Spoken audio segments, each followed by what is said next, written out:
오늘 함께 보실 하나님 말씀은 요한복음 6장 30절에서 40절 말씀으로 하나님의 떡 예수 그리스도라는 제목으로 요한복음 시리즈 그 18번째를 함께 하도록 하겠습니다.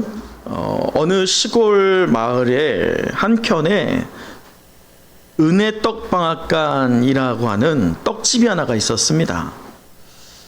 매일 새벽 5시면 그 떡집의 주인 되는 할머니가 일어나서 그 떡에 어떤 찜통에 불을 붙이고 김이 모락모락 일어나고, 그리고 고소한 냄새가 이 골목마다 가득히 퍼졌다고 합니다. 그래서 아침마다 이 떡 방앗간 앞에 어떤 일들이 있겠어요? 사람들이 줄 서는 거예요. 얼마나 맛있는지 말이죠. 그 떡 방앗간에 간판이 뭐였냐면 은혜 떡 방앗간, 따뜻한 떡, 따뜻한 마음이었어요.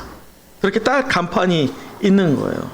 근데 실제로 그렇게 줄 서 있는 사람들이 따뜻한 떡을 하나씩 받을 때마다 서로 옹기종기 나눠 먹으면서 또 나누기도 하면서 대화가 풍성해지면서 마음도 어떻게 되시겠어요? 마음도 따뜻해지는 거예요. 그래서 사람들은 그 떡을 먹을 때, 아니 그 떡집에 올 때마다 이런 말들을 했어요. 이 떡엔 사랑이 있어. 또 어떤 이는 이 떡을 먹으면 기분이 좋아지고 기운이 나. 그렇게 하면서 이 떡을 먹는 것을 참 즐거워했다고 합니다. 그런데 어느 날 해가 지나서 안타깝게도 그 떡집의 주인 되는 할머니가 하늘나라에 가게 됐어요.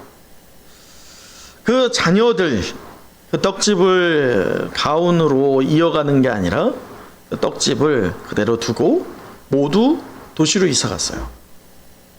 은혜떡 방앗간은 그대로 있었어요.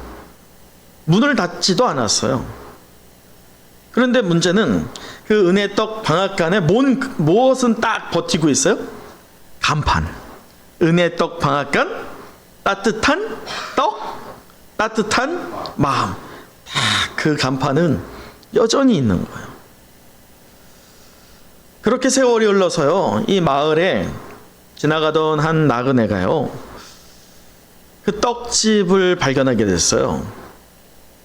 그 마을 안에 사람들도 이제 시간이 지나면서 사실 어린이들도 줄잖아요, 시골은. 청년들도 도시로 떠났죠. 그리고 횡한 마을이었는데 이 나그네 하나가 어떤 먹을 거를 좀 사 먹기를 바라면서 동네 이곳저곳을 다니는데 없는 거예요. 근데 저 멀리 간판 하나가 눈에 들어오는 거예요. 그 간판이 어떤 간판이겠어요? 은혜 떡 방앗간, 따뜻한 떡, 따뜻한 마음. 그 간판을 보고 와, 떡집이다 하고서는 그 떡집을 향해서 달려왔죠. 근데 그 떡집을 기대하는 마음으로 착 문을 열었더니 어떻게 했어요? 찜통도 없고요. 당연히 뭣도 없어요? 떡도 없어요. 그리고 사람도 없어요.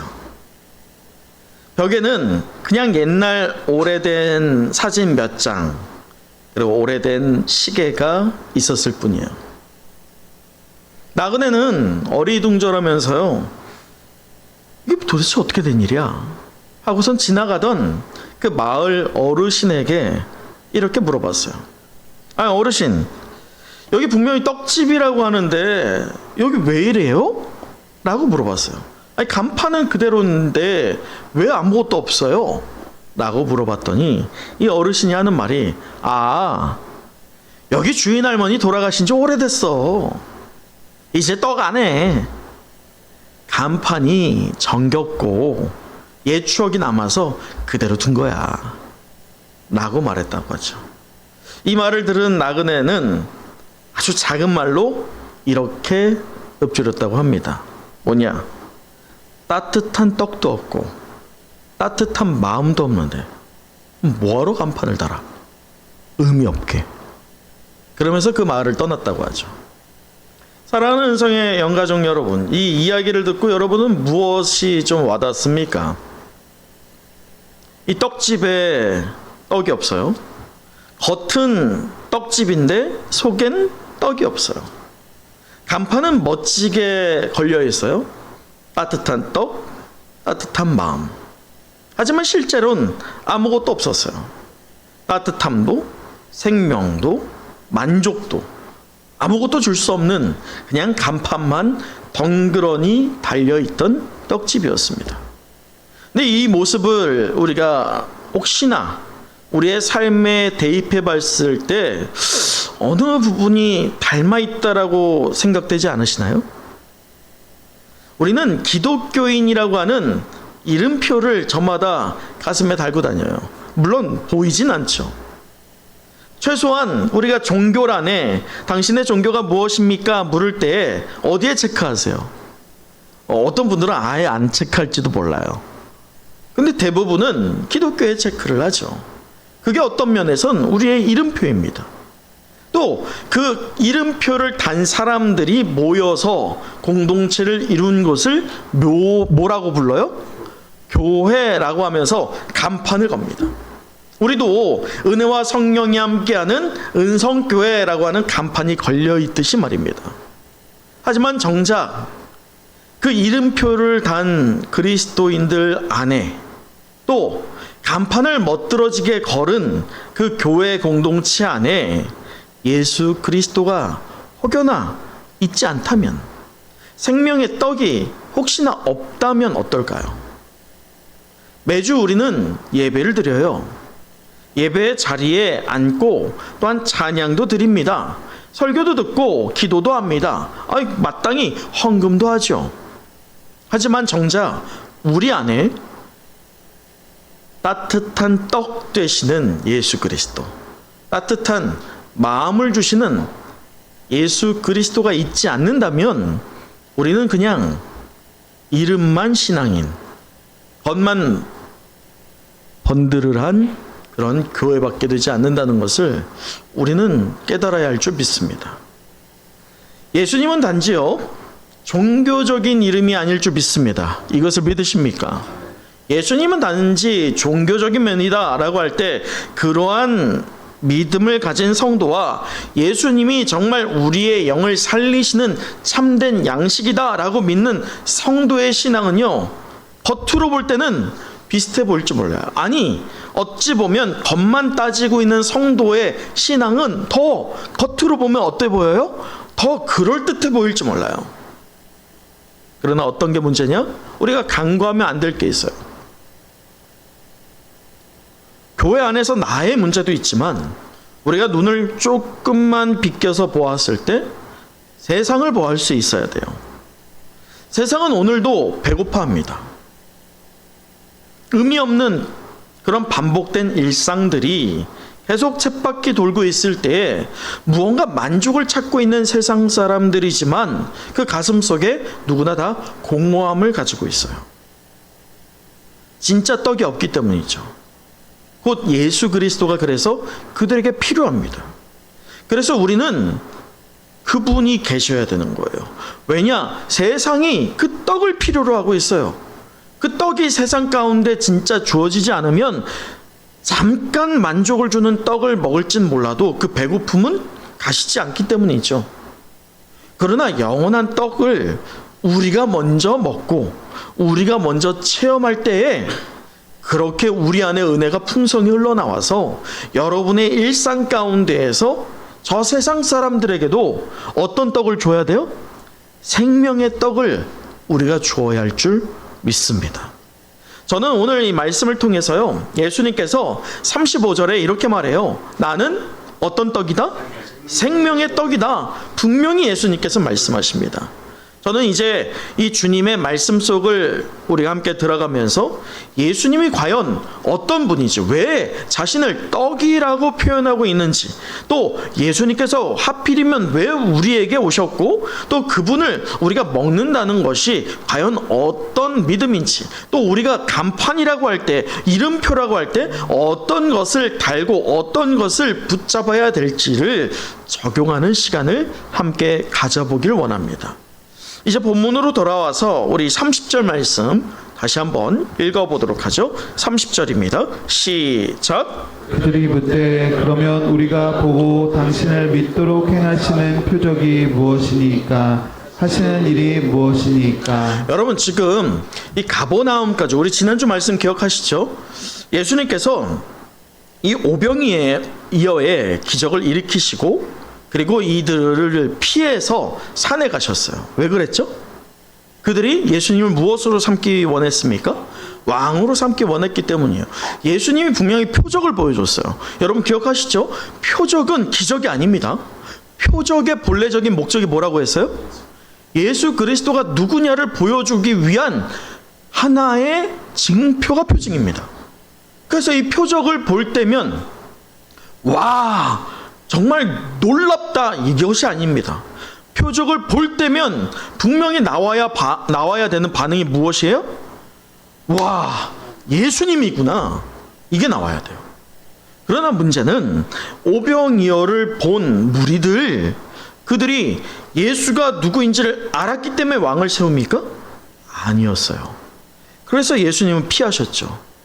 자 그리고 나서 제자들이 예수님이 없는 상태에서 배를 몰아서 이 가버나움 곧 갈릴리 건너편인 그 가버나움으로 가기를 바라면서 배를 저어갈 때 문제는 무엇을 만났어요? 폭풍을 만났어요. 풍랑을 만났어요.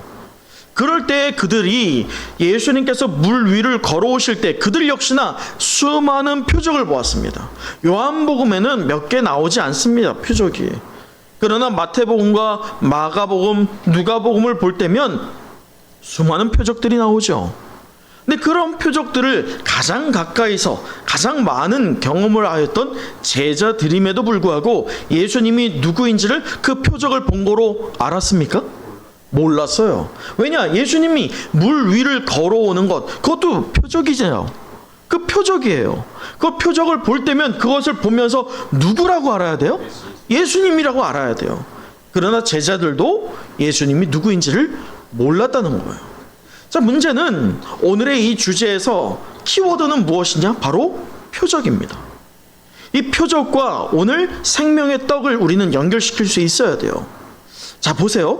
오늘 다시 한번 30절 읽어보죠. 30절을 볼 때 어떤 사건 하나가 일어납니다. 자, 시작. 그들이 묻되 그러면 우리가 보고 당신을 믿도록 행하시는 표적이 무엇이니까 하시는 일이 무엇이니까. 이들이 표적을 표면적으로 구합니다. 아, 주님, 우리가 표적을 보았는데 잘 모르겠어요.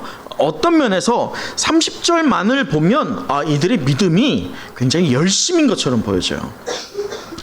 주님, 우리가 표적을 보았지만 잘 모르니까 그걸 이야기 좀 해주세요 라고 이야기하는 것처럼 보여집니다.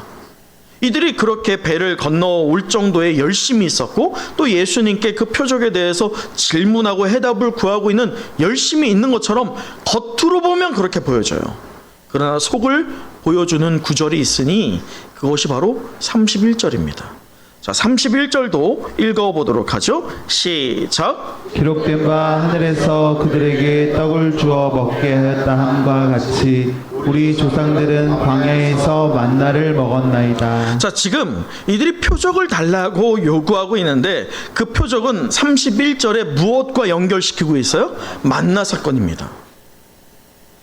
자, 광야에서 모세가 하늘로부터 떡을 주었어요. 그 떡이 뭐예요? 그게 만나예요. 사실 그 만나는 우리가 알지 못합니다. 전해지지 않기 때문이죠. 성경에 간략하게 나와 있지만 오늘 생명의 떡이라고 하는 그 떡과 연결시켜 볼 때에 이 만나 역시나 과거 쪽에 하나님께서 모세를 통해서 이스라엘 백성, 오늘 예수님께 질문하고 있는 이 이스라엘 백성의 조상들에게 주었던 떡이 이미 있었던 거예요. 그래서 지금 예수님 앞에 나온 무리들이 우리 조상들이 얻어 먹었던 그 떡을 오늘 내게 달라 라고 이야기하고 있는 것입니다. 여러분, 여기서 아주 주목해야 될 점이 있습니다. 곰곰이 생각해 보아야 할 점이 있어요. 이들이 만나를 달라 라고 하는 것 참 어떤 열심으로 보여요. 여러분, 우리도 기도할 때 어떤 기도를 해요? 하나님, 내가 이러한 열심을 내겠습니다. 하나님을 더 알기를 원합니다. 하나님, 내가 응답 받기를 원합니다. 라고 하면서 그 응답이나 하나님을 보게 되는 경험이 어떤 경험이요? 어떤 응답으로 우리가 받아들여요? 그냥 추상적인 것들입니까? 아니에요. 우리가 기도할 때 몇 가지에 대한 응답이 실현되는 것. 실현되는 것이 누구의 눈에 확인돼야 돼요? 내 눈에 확인돼야 돼요. 곧 우리가 기도하거나 우리가 예수님을, 하나님을 신실하게 체험하기를 원한다라고 할 때 대부분은 어떤 경험이냐? 내가 오감을 통해서 느낄 수 있는 하나님을, 그 증거를 보여달라라고 하는 것입니다. 이러한 부분 우리도 똑같이 하잖아요. 이게 문제예요?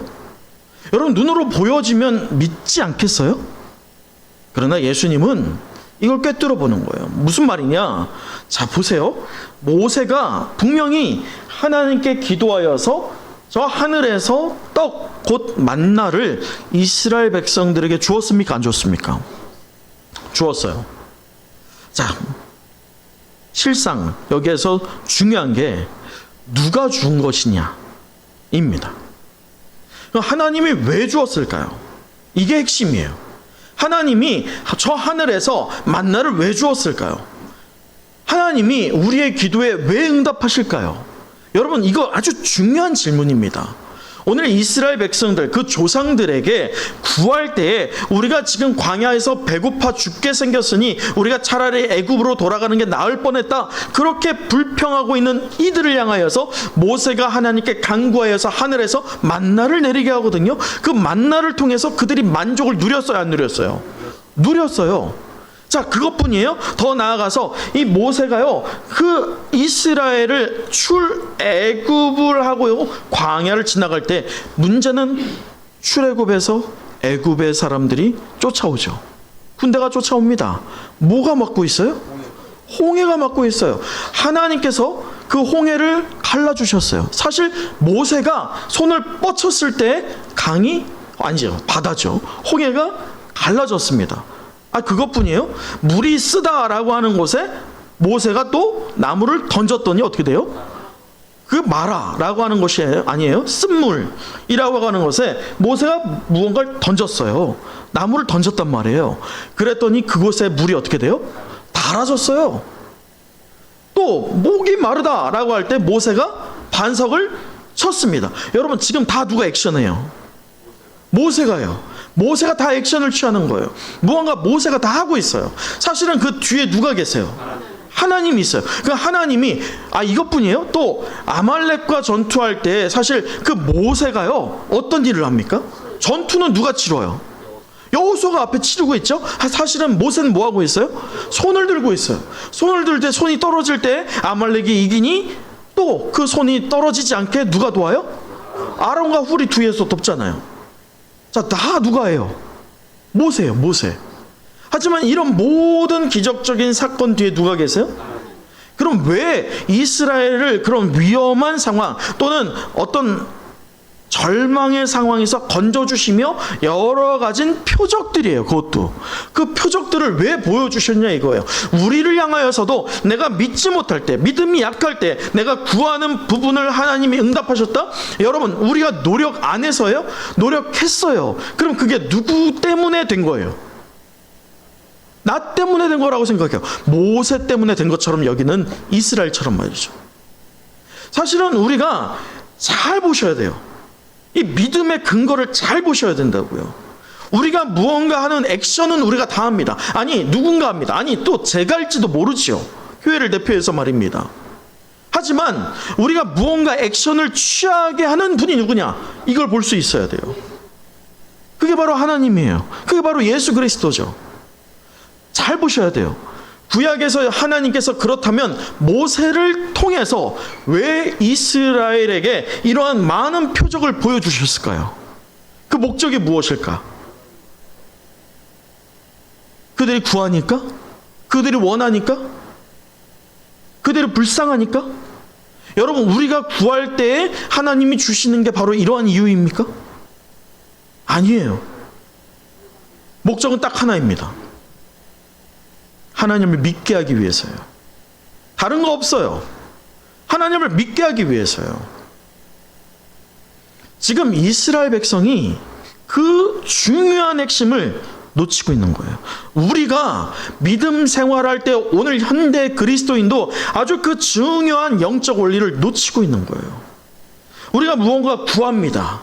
무언가 얻기를 간구합니다. 응답되기를 사모합니다. 하나님을 만나기를 원하지요. 그렇게 하나님께서 우리에게 응답하실 때 내가 기도했기 때문에, 열심히 했기 때문에, 그래서 우리는 많이들 어떻게 말해요? 여러 사람들에게 내가 이렇게 열심히 했더니 이런 응답이 있어서 그러니 너도 열심히 어떻게 해봐 라고 이야기하죠.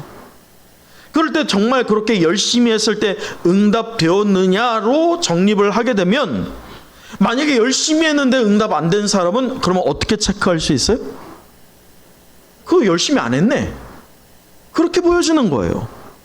그게 아니라는 거예요. 그 모든 것들의 목적은 딱 하나예요. 하나님을 믿게 하기 위해서입니다. 근데 잘 보세요. 이스라엘 백성이 만나를 정말 먹었어요. 오늘 이스라엘 백성이 현대, 오늘 말씀의 본문에 등장하고 있는 예수님 시대의 이스라엘 백성이 예수님께 과거 쪽에 모세, 그때 쪽에 우리의 조상들이 모세를 통해서 만나를 먹었듯이 오늘 우리에게 만나를 주세요 라고 할 때면, 그 만나의 목적이 무엇이어야 돼요? 만나를 왜 먹어야 돼요? 하나님을 믿게 하기 위해서요. 그건 역시나. 하지만 이들이 지금 만나를 구하고 있는 게 하나님을 믿기 때문입니까? 아니었다는 거예요. 여러분, 구약에 그러한 많은 표적들을 보여주셨는데, 그렇다면 그 표적의 목적에 맞게끔 이스라엘 백성이 하나님을 정말 신실하게 믿었습니까? 아니었어요. 분명히 표적을 보았어요. 바로 얼마 전에 표적을 보았고, 그 표적 뒤에 하나님이 계시다라고 하는 것을 머리로는 알았어요. 그리고 그들에게 이름표가 분명히 있었어요.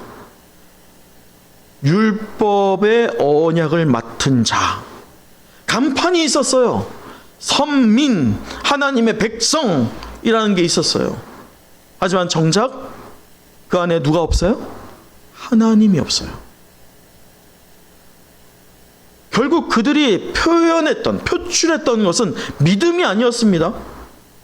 우리가 출애굽하여서 가나안까지 들어가기, 아니 가나안 이후까지도 마찬가지요. 오늘 본문에서도 마찬가지며 오늘 저와 여러분에게도 적용할 때도 똑같아요. 우리가 분명히 표적을 통해서 하나님이 계시다, 살아계시다, 나와 함께 하신다 라고 하는 믿음이 있어야 되는데, 그 믿음보다 때때로 우리의 눈에 보여지는 환경과 상황 때문에 어떤 감정이 더 앞에 표출됩니까? 원망과 불평이었어요. 여러분 잘 보세요. 원망과 불평 이후의 사건이 무엇입니까? 그 출애굽 1세대가 어떻게 됐어요? 2명 빼고 다 죽었어요. 그 2명은 왜 살았습니까? 그들은 하나님을 믿었기 때문이에요. 그렇다면 연장선으로 했을 때 지금 예수님께서 표적을 보여주고 계세요. 그 표적을 보여주고 있을 때 그 표적을 보여주는 목적이 무엇이어야겠어요? 예수님을 믿게 하기 위함이에요. 그런데 믿지 않고 예수님을 계속 지금 무엇하고 있어요? 원망하고 불평하고 있어요. 여러분, 그럼 그 끝이 어떻게 되겠어요? 그래서 예수님이 지금 십자가에 달리시는 거예요.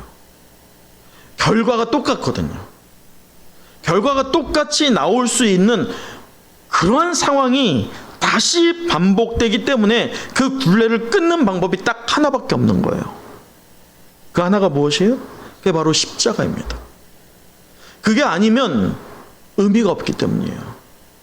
여러분, 그런 면에서 오늘 본문을 보셔야 됩니다. 그럴 때 예수님이 누구냐? 오늘 예수님이 스스로 밝히고 있는 이 대목에 집중하십시오. 우리 35절 함께 읽어보도록 하죠. 35절입니다. 시작. 예수께서 이르시되 나는 생명의 떡이니 내게 오는 자는 결코 줄이지 아니할 터이요 나를 믿는 자는 영원히 목마르지 아니하리라. 여러분 잘 보세요. 예수님이 자신을 놓고 무엇이라고 표현하고 있어요? 어떤 떡입니까? 생명의 떡입니다. 이 35절 나는 생명의 떡이니 내게 오는 자는 결코 어떻게 돼요? 이 말이 무엇이냐? 이들이 광야에서 만나를 먹으면서 표적을 보았어요. 하지만 믿음이 없었습니다. 여러분, 만나는 영원합니까? 영원하다면 오늘 우리에게도 보여줘야 돼요. 남아있어야 돼요. 만나는 한계성이 분명히 있었어요. 그 한계성이 무엇이에요? 유통기한이 있어요. 유통기한이 며칠이에요? 딱 하루입니다. 물론 안식일이 될 땐 이틀을 주셨지만 보편적인 주중에서는 유통기한은 딱 하루예요. 그렇기 때문에 그 만나를 매일 경험하였던 이스라엘 백성이에요. 그 얘기는 매일 무엇을 경험하는 거예요? 하나님을 경험하는 거예요. 표적을 매일 경험하는 거였죠. 문제는 그 매일 먹는 만나가 그렇게 한계가 있었다는 거예요. 먹었을 때 그 먹음물을 통해서 만족감이 있지만 그 만족감이 얼마나 가요? 하루를 못 가요. 다음날 또 먹어야 돼요. 또 먹기 위해서 가지러 가야 돼요. 그런 수고가 있었어요. 그러나 오늘 35절을 보았을 때 예수님은 자신을 생명의 떡이다 라고 말할 때 이 생명의 떡 역시나 누구로부터 왔느냐가 중요하죠. 만나가 하나님으로부터 온 것처럼 생명의 떡도 누구로부터 온 거예요? 하나님으로부터 온 거예요. 하지만 만나와 확실한 차이가 있습니다. 혁혁한 차이가 있습니다. 만나는 유통기한이 있었지만 이 생명의 떡은 유통기한이 있어요, 없어요? 없다는 거예요. 그것이 은혜일 줄 믿습니다.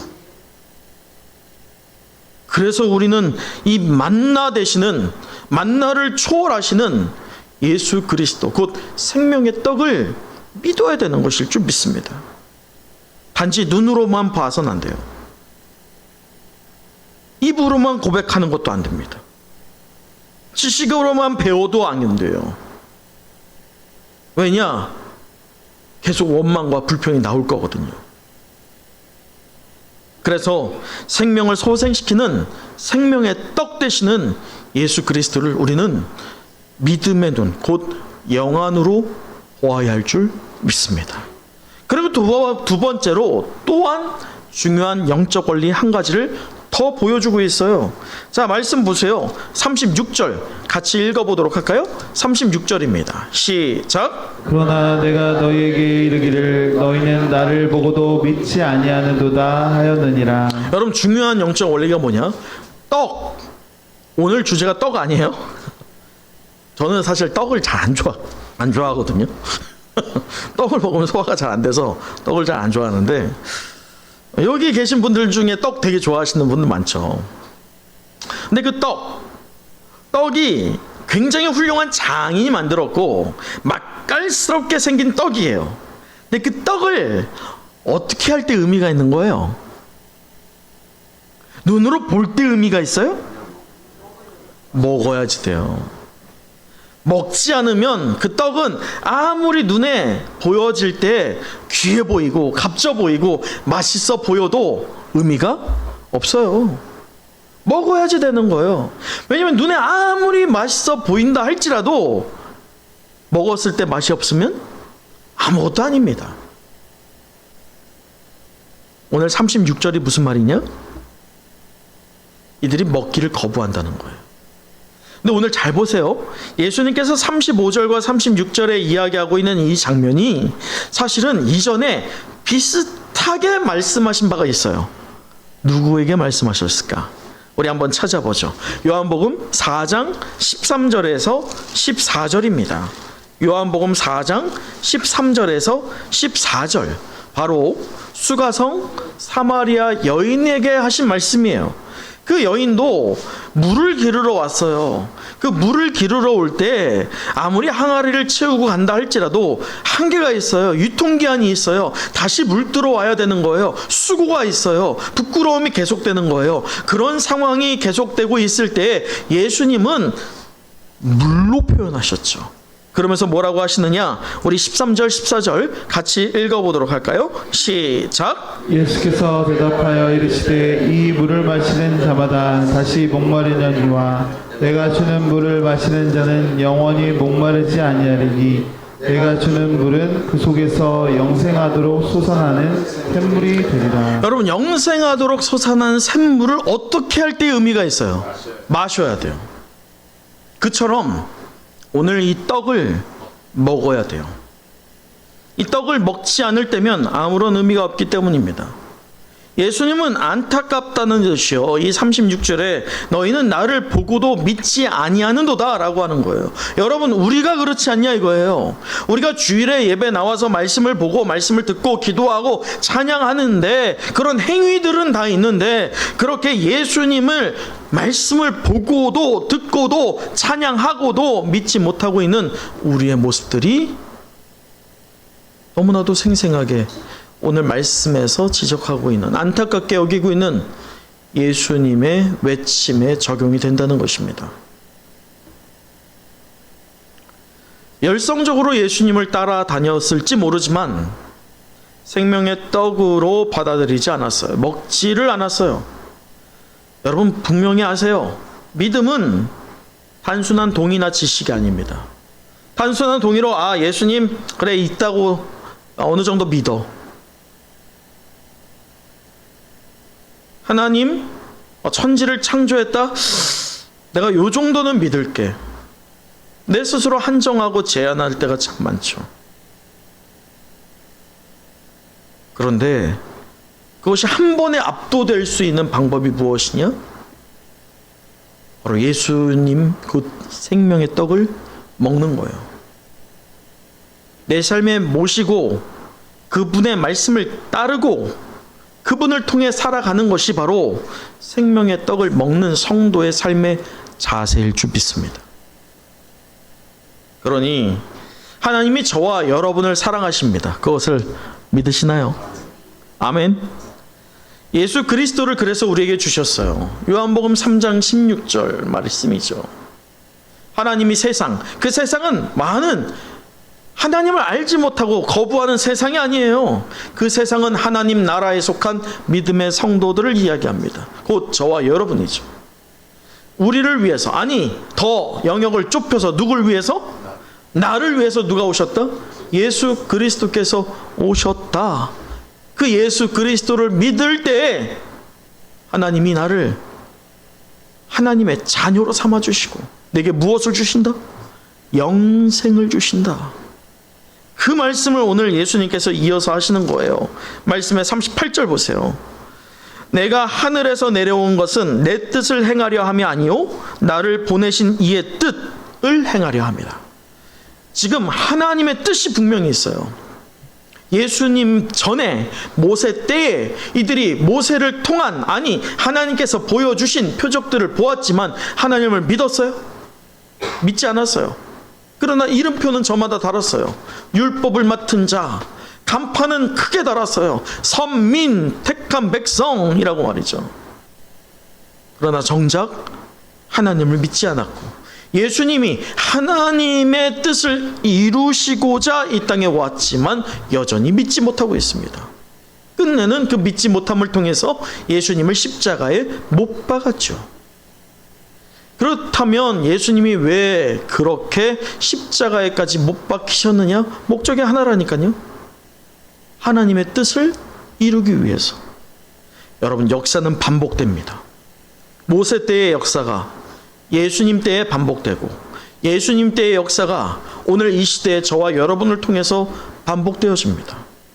그 얘기는 오늘 그 생명의 떡을 먹는 자들이 있는가 반면에 먹지 않고 거절하고 자신의 떡, 곧 세상의 떡, 한계가 있는 떡, 그것들이 더 좋아 보이고 더 맛있어 보이니 그것들이 더 우선 삼는 자들이 많다는 것입니다.